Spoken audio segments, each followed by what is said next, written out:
'Tis the best season, and weather has appeared. Look, it's grand, isn't it? Now I'm going to do my best to show you some things, but it's not like this thing in the window doesn't seem to stay where it is for some reason or other. It always wants to move out, drop down. Hopefully it'll stay where it is. But any road, we're out here. Well, we're not anywhere. I'm actually in town here, but I wanted to do a bit of a quick video on this 3 Peak Mountain Snowflake malarkey. Now, I have just mentioned this when I've swapped my winter tyres, and it occurred to me that I didn't really discuss some things that you might need to know. Now, these are Nokian Hack 9s, and these are for the SUV. And I put these on, as you saw the other day, because I wanted my winter tyre set up.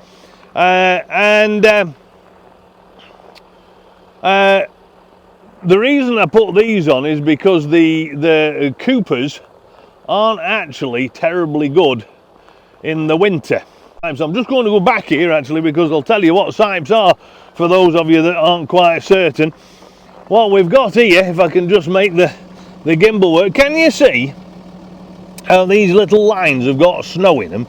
Well, they're sipes. They're what they call sipes, S-I-P-E-S. And the purpose of them is to do exactly what they're doing. They sort of nibble away at the snow, and they collect it. And you can see I've got studs as well in mine, but you can see they nibble away at the snow and they collect it. And the reason for that is because snow on snow gives you the bite, and that's why I said that if the city had actually bothered to leave the snow down, you'd have greater traction, because snow on snow gives you a bit of traction, but nothing on ice gives you traction because it's ice. Well, the studs do, which is why I've got them. Anyway, these sipes are the key. They are your friend, as somebody posted on one of the videos earlier on the comments on one of my videos. Sipes are your friends, and he's right.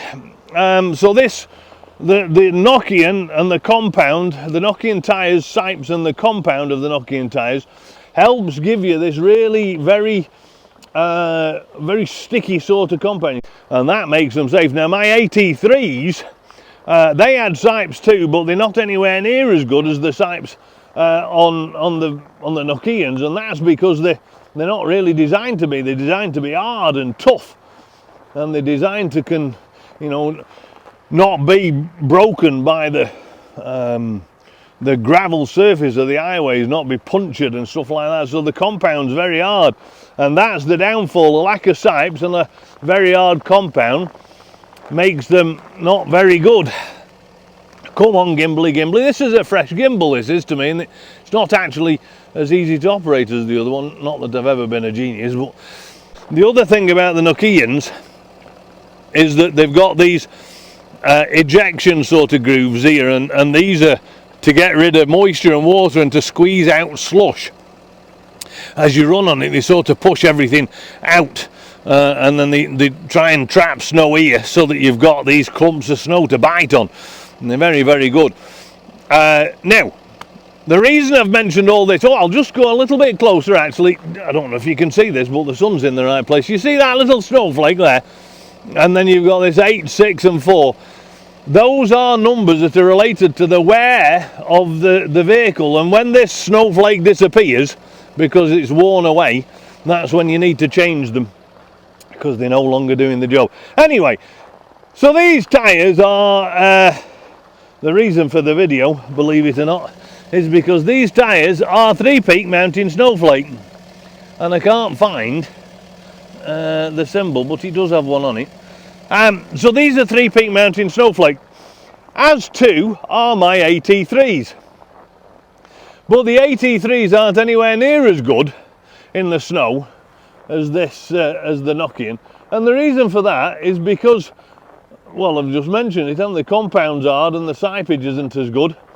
And you end up with, oh, that's a nice shot, Ferdy. You end up with like less traction in this kind of terrain. There's less sort of stickiness, basically.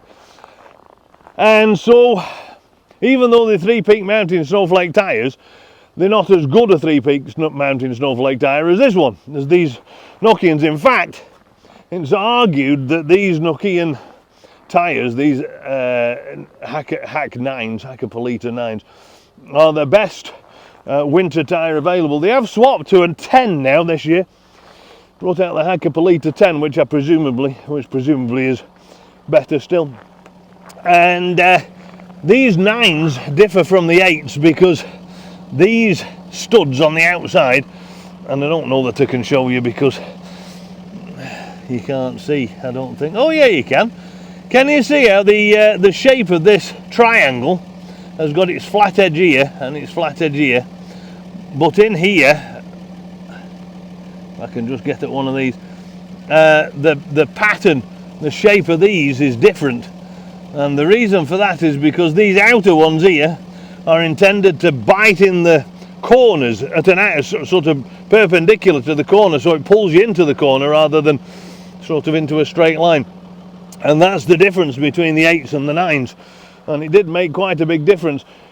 Curiously enough, when you drive on the 9s, it feels a bit like your steering's not working properly, because the steering seems a bit vague, but it isn't vague. What it actually is the tyre is planted and you get a little bit of twist in the sidewall. They're meant to have floppy sidewalls. These sidewalls, normally in an AT3, they're quite rigid to protect you from side punches, but these sidewalls are meant to be very floppy and very sort of wibbly. And the reason for that is that when you've got a contact patch, which is the bit of the tyre that touches the ground, when it's like that, it's sticking. And when you turn your steering wheel, there's a little bit of movement between here and the contact patch that sort of twists this sidewall, and that allows greater traction on the ground, but it feels a bit like your steering's a bit vague. Look at that. That's your Prairie sort of, I don't know what you call it, your Prairie winter really, -12, not very much in the way of moisture really. You'll see how they leave these, back home we don't do this, but you'll see how they leave these stalks of grass up when they mow, and the reason for that, you can just see it over here happen better. The reason they leave these stalks up is because it does what it does. Can you see how it catches the snow? Well, because of the dominant winds we get here, it blows it all off into Saskatchewan, and so they leave these stalks up here so it helps trap the snow. It stops the snow from blowing around so quickly, and that way when it melts, it actually goes into the ground. One of the problems they have here, they found 100 years ago, is when they mowed in the British style, just created a dust bowl because there was no moisture being trapped in the soil because it had all blown away. We don't get much in the way of moisture at all anyway, and so all this snow had blown away, it had buggered off into Saskatchewan, which is that way a bunch, and it had all blown off, and of course there was not much left of the stalk of the grass to hold the soil down, so it just blew it off. And so what they've done now is they've changed the farming techniques to leave stubble that's about 6 or 8 inches deep here to hold and trap this sort of very light and very dry snow. It's not like British snow. If I just pick some up, you can see it's not like British snow. It's not wet. It's sort of like a powder. Can you see? And that's one of the things that happens. And if you warm it up, it doesn't get wet so much as evaporates. Look at the rabbit tracks there. Look, rabbit. Right now, I'm just taking this bit of footage here because I wanted you to see how the snow is captured by these sipes. And you can see here there's not very much snow down, is there, and just on a bit of grass, perhaps about 3 or 4 inches, but you can see how the tyre collects the snow in these sipes. But the main grooves in the tyres, the water ejection, you can see that is clear, and that's because when you get slush, those channels have to remain clear so that the water can be ejected from the tyre, or the slush can be moved out of the tyre. Now the squeaking that you hear here in the background, that squeaking is a function of the tyre collecting the snow, and what you're hearing is the squeak of the tyre on on the snow, not the rubber on the snow. Even on the harder surface there, as you've just seen me move in, you can see how the snow's been collected, and that's what gives you your grip. Now when we move into the deeper stuff here, you can see that it's still collecting the stuff and the grass doesn't clean it out or anything. Instead of asking the question, which 3 Peak Mountain Snowflake tyre is the best? Or which 3 Peak Mountain Snowflake AT tyre is the best? You need to alter the question, and you need to be asking yourself, in what way do I want my tyre to excel? In what sort of circumstances do I want it to be the best? Because it doesn't provide you with information that's geographically relevant. So what I'm trying to say there is we have colds of -40 and -50 here in Alberta, as they do up in the Yukon and in Manitoba and Saskatchewan. Those extremes of temperature really do affect the softness of your tyre. And if you live here and you want those kinds of, if you want a good winter tyre, you're not going to get it out of an AT tyre. And the reason for that is because whatever it is that the compound by which they make these tyres, from which they make these tyres, to be good in off-road conditions, in all-terrain conditions, on gravel roads and rocks and mud, those kinds of conditions require a harder compound. That's just the end of it. And it's never going to perform as well as a dedicated winter. And I'll encourage everybody that has a little bit of spare cash about them to not ask that question at all if they can afford a set of winter tyres. If you can afford winter tyres and a second set of rims, buy a dedicated set of winters. Go for a Nokian set of winters. There is no finer tyre on the market in all conditions, in all geographies, sort of north of the 40th parallel. In all of those conditions, Nokian tyres outperform everything else. Blizzaks are pretty good if you can't get away with studded tyres, but Nokian make a non-studded tyre as well. So if you can afford one, don't even think about trying to find a 3 Peak Mountain rated tyre that's the best for your winter use, because they pale in significance. This tyre here, this Nokian Hack 9, decreases my stopping distance by 50% on my 3 Peak Mountain Snowflake rated AT3s. 50%. That's a lot. That's a massive amount when you need it to be. And you should be aware of that, because if what you want the winter tyre to excel at is stopping you on ice when you're going through the mountains and you want to be able to stay on the road, just buy the winter tyre. This set of tyres I think cost me 1,400 Canadian dollars, and I paid $1,000 for the rims. You can find used rims for most Discoveries. The Defenders are a little bit twitchy because they've got an odd offset, but you can find used rims for 300, 400, 500 Canadian dollars. Just buy the rims, mount the tyres, get a set of sensors, put them all together, take them off when the summer comes, put your AT tyres back on. Because your AT tyre performance is never going to get you what you need for the winter. Now, if you haven't got that kind of capital, if you can't squeeze that kind of money, or you don't want to spend it on that particular sort of a thing, now you start asking yourself the question, in what way do I want my tyre to excel? And if you want your tyre to excel in BC, then the tyre that you select out there is going to be different than the tyre you select in Alberta or in New York State or in Maine or in North Dakota, because the properties of the tyres that you need are different. In BC, you get some snow, but you get a lot of standing water. So picking a tyre like a KO2, which has very, very poor water ejection, is going to be a bad decision. The S-block shaped internal tread doesn't permit water channels from the centre of the tyre to the outside of the tyre. So when you roll over the water, it gets trapped in those S shapes, and then it starts to lift the car. That's called aquaplaning. So your KO2 is not a good tyre for anywhere that's going to have standing water.